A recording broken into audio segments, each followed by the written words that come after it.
Bisa kak dicari kena jodoh kedon. Bilang kenapa? Saya ini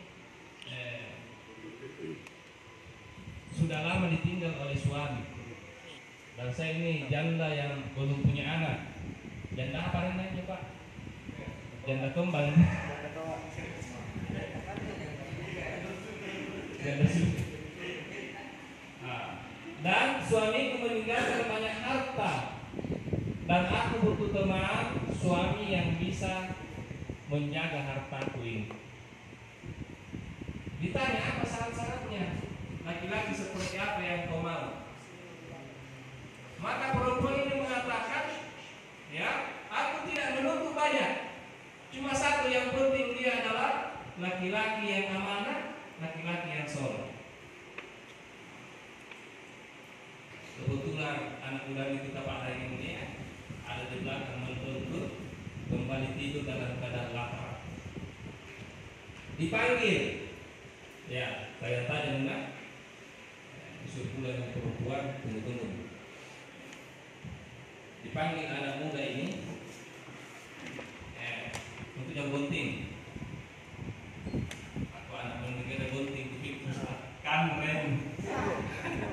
Ya, upah rem.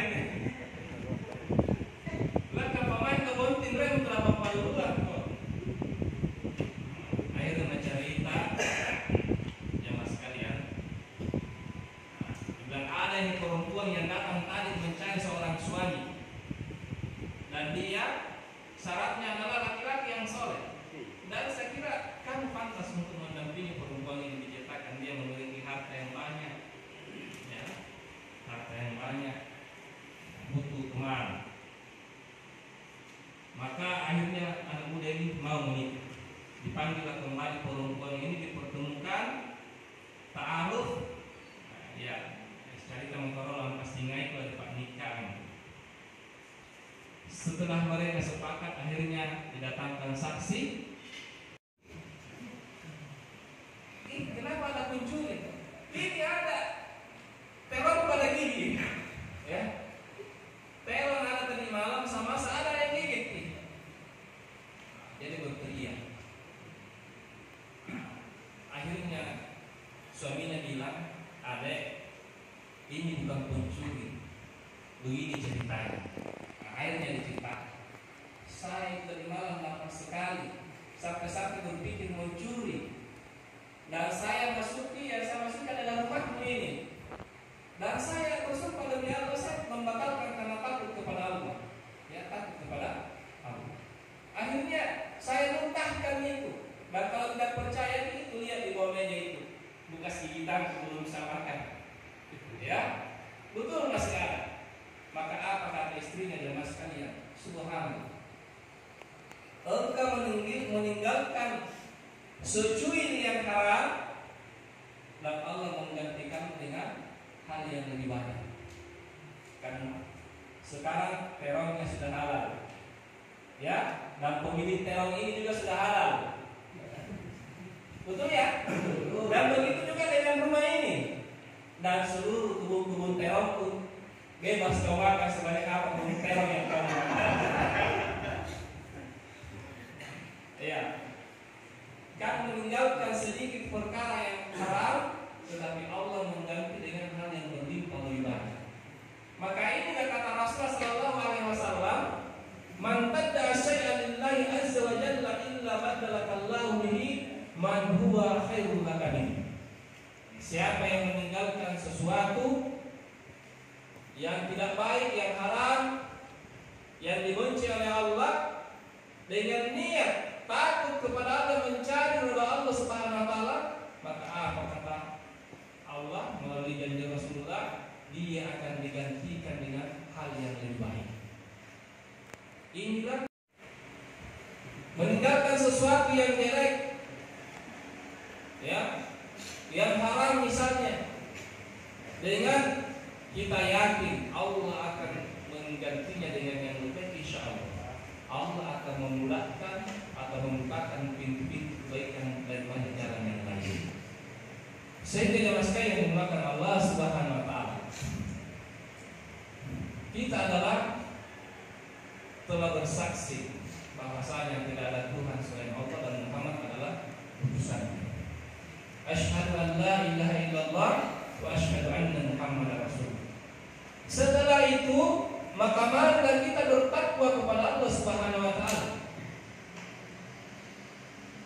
Dan orang-orang yang bertakwa, sebagaimana kisah yang dibacakan tadi, mereka akan diberikan solusi di setiap persoalan. Wa may yattaqillah yaj'al lahu makhraja. Siapa yang senantiasa bertakwa kepada Allah Subhanahu wa taala, maka janji Allah, kami akan bukakan jalan keluar bagi seluruh persoalan-persoalan ini. Seberat apapun cobaannya, serumit apapun permasalahannya, Allah menjanjikan jalan keluar bagi setiap persoalan kita jika kita senantiasa mendekatkan diri kepada-Nya, jika kita senantiasa menjaga ketakwaan ini. Wa yarzuqhu min haitsu la yahtasib, dan kami berikan rezeki dari arah yang tiada disangka-sangka. Inilah rezeki yang tiada disangka-sangka pemuda tadi, meninggalkan teror, mendapat pemilik teror beserta rumahnya. Tidak disangka-sangka, ya, tidak diduga-duga. Wa yarzuqhu min haitsu, rezeki dari arah yang tiada disangka-sangka. Wa may yatawakkal 'ala Allah fa huwa hasbuh. Dan siapa yang senantiasa berserah diri, bertawakal kepada Allah, maka Allah akan selalu mencukupkan keperluannya. Jemaah sekalian yang dimuliakan Allah Subhanahu wa taala, ini janji Allah Subhanahu wa taala. Apa yang perlu kita lakukan agar mendapatkan kemudahan hidup, meningkatkan ketakwaan kita kepada Allah Subhanahu wa taala. Dan apa itu ketakwaan? Melaksanakan perintah dan meninggalkan larangan. Itu rumus paling mudah, paling simpel, paling sederhana. Melaksanakan apa yang diwajibkan Allah dan Rasulnya, dan meninggalkan seluruh apa yang dilarang.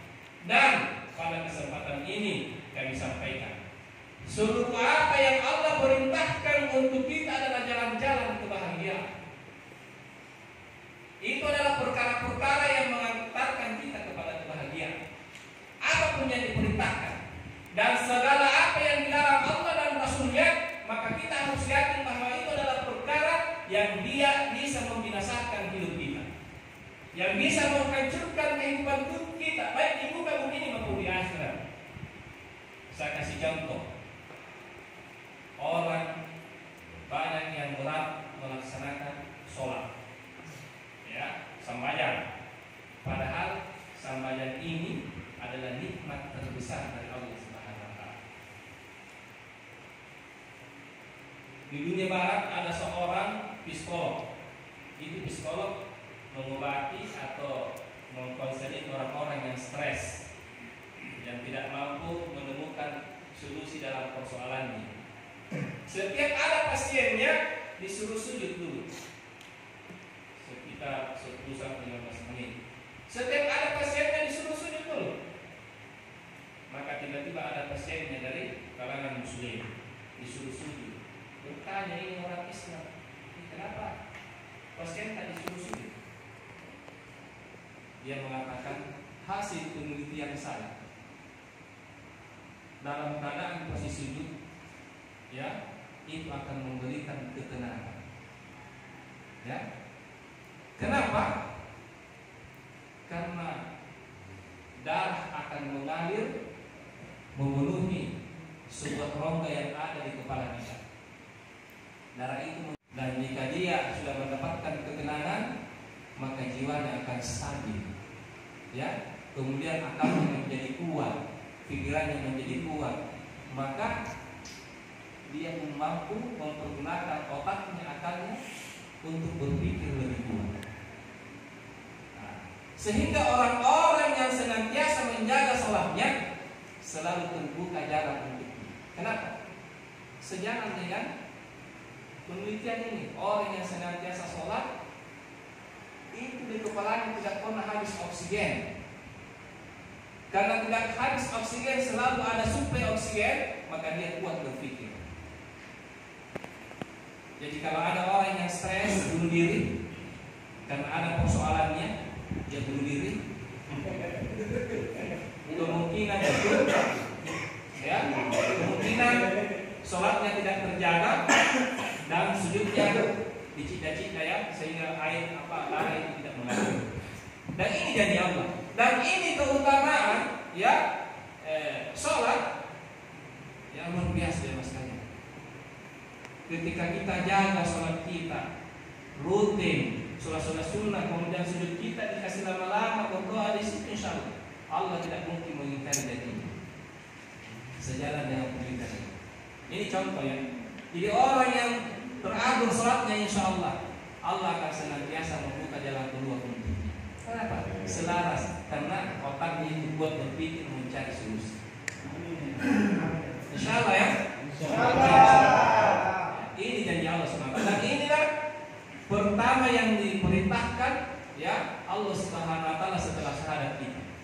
Bunyan Islam ala khamsin. Islam itu dibangun di atas 5 perkara. Yang pertama, syahadatan Allah ilaha illallah wa anna Muhammadar Rasulullah. Ya, kesaksian kita bahwasanya Allah adalah Tuhan kita, sembahan kita dan Muhammad adalah utusannya. Yang kedua adalah wa iqamis shalah, tegakkanlah sholat. Dan seterusnya tunaikan zakat. Apalagi contoh. Jadi ini masih perkara sholat ya. Kalangan dokter tidak ada yang memungkiri bahasanya orang yang menjaga sholatnya dia terjaga kesehatannya.